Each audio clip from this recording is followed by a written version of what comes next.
எல்லாருக்கும் வணக்கங்க. நான் உங்கள் சித்த மருத்துவர் தீபிகா ரவிசங்கர் பேசுகிறேன். இன்றைக்கி கற்ப மருந்துகள் கல்ப மருந்துகள் சித்த மருத்துவத்தில் என்ன சொல்லியிருக்காங்க அப்படின்னு பார்ப்போம். கற்பம் அப்படின்னாலே வந்து பல கோடி வருஷங்கள் அப்படின்னு அர்த்தம். அதாவது எப்படி சொல்கிறாங்கன்னா, இது நம்மளுடைய தமிழ் டெக்ஸ்ட்லேயும் இருக்குது, சான்ஸ்கிரிட் இந்த மாதிரி லாங்குவேஜஸ்லேயும் கல்ப காலம் அப்படின்ற ஒரு டேர்ம் இருக்குது. அதாவது 432 கோடி வருஷங்கள் ஹியூமன்ஸோட ஆயுட்காலத்தை வந்து ஒரு கல்ப காலம் அளவுக்கு நீட்டிக்கிறதுக்காக இந்த கற்ப மருந்துகள் உபயோகிக்கிறோம் அப்படின்னு சொல்லியிருக்காங்க. அதுக்காக 432 கோடி ஆண்டுகள் வந்து வாழ போகிறோன்னு அர்த்தம் இல்லை.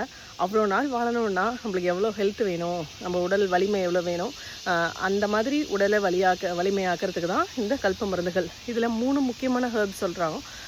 நெல்லிக்காய், அதாவது அந்த மலை நெல்லிக்காய், அதுக்கப்புறம் பொன்னாங்கண்ணி, ஹரிதக்கி அப்படின்னு சொல்கிற கடுக்காய்.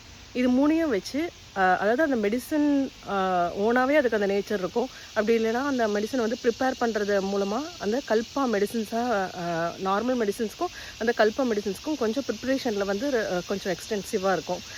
இதெல்லாம் வந்து கல்பா மெடிசன்ஸ் அப்படின்னு சொல்கிறாங்க. இது வந்து என்ன பண்ணுது அப்படின்னா, வாத பித்த கபத்தை வந்து சமநிலைப்படுத்தி நரை திரை மூப்பு இந்த மாதிரி விஷயங்கள் நம்ம உடம்புல நடக்கிறத வந்து ஸ்லோ பண்ணி ஆன்டி ஏஜிங்க்கும் இது உபயோகமாக இருக்குது.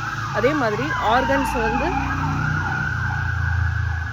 வலிமைப்படுத்தி டிசீஸ்லேருந்து ப்ரிவெண்ட் பண்ணுறது மூலமாகவும் நம்ம கல்ப காலமும் வாழலாம். இந்த இன்ஃபர்மேஷன் வந்து உங்களுக்கு உபயோகமாக இருக்கும்னு நம்புகிறேன். இன்னொரு இன்ஃபர்மேஷனோட நாளை சந்திக்கிறேன்.